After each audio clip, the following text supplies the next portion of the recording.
Thank you for joining Wars of the Roses. And this is Square from the Encyclopedia of Freemasonry by Albert G. Mackey. Square. This is one of the most important and significant symbols in Freemasonry. As such, it is proper that its true form should be preserved. French Freemasons have almost universally given it with one leg longer than the other, thus making it a carpenter's square.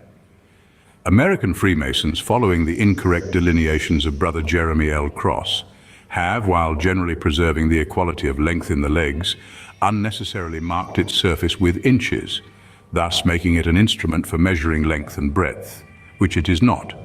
It is simply the trying square of a stone mason and has a plain surface.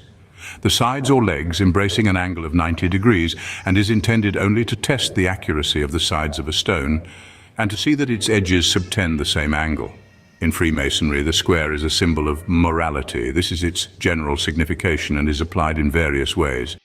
1. It presents itself to the neophyte as one of the three great lights. 2. To the fellow craft as one of his working tools. 3.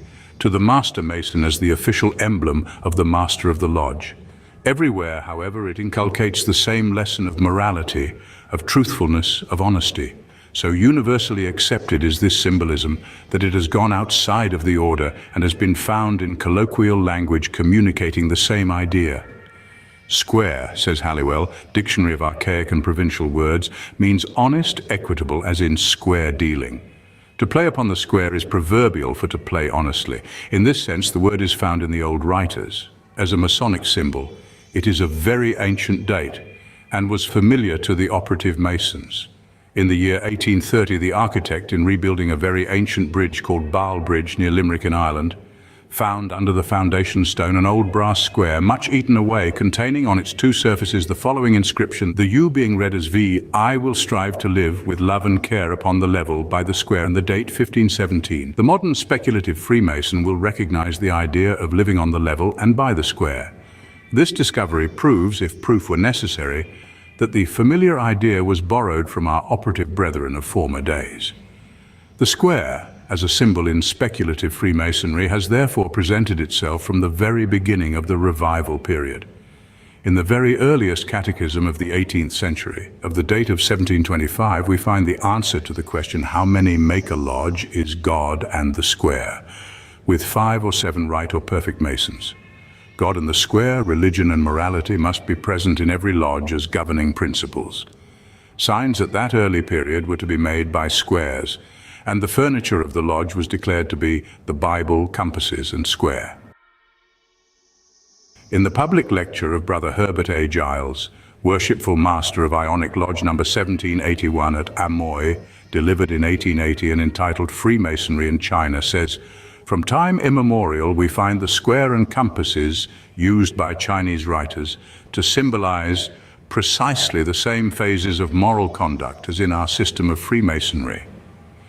The earliest passage known to me which bears upon the subject is to be found in the Book of History, embracing the period reaching from the 24th to the 7th century before Christ.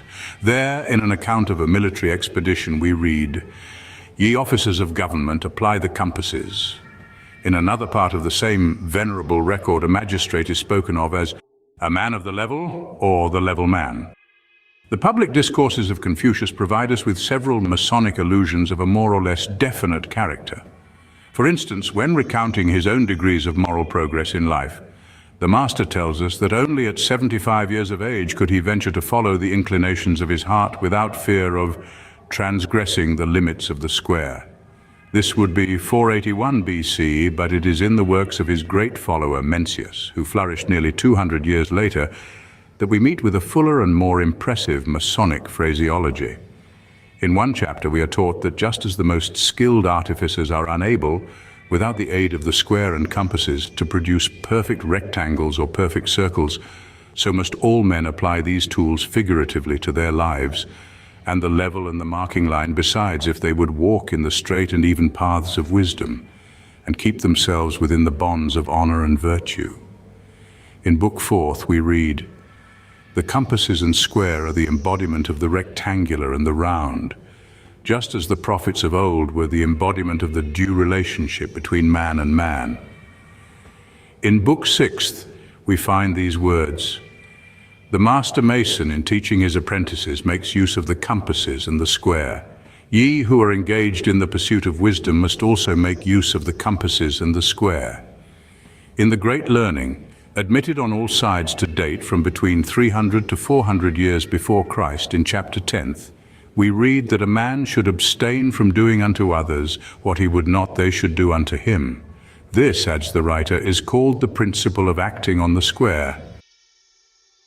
In all rites and in all languages where Freemasonry has penetrated, the square has preserved its primitive signification as a symbol of morality. Thank you for watching, and please don't forget to share, like, subscribe, and comment. And if you can, please consider donating to Wars of the Roses. Links to PayPal and Patreon are in the description. Thank you so very much.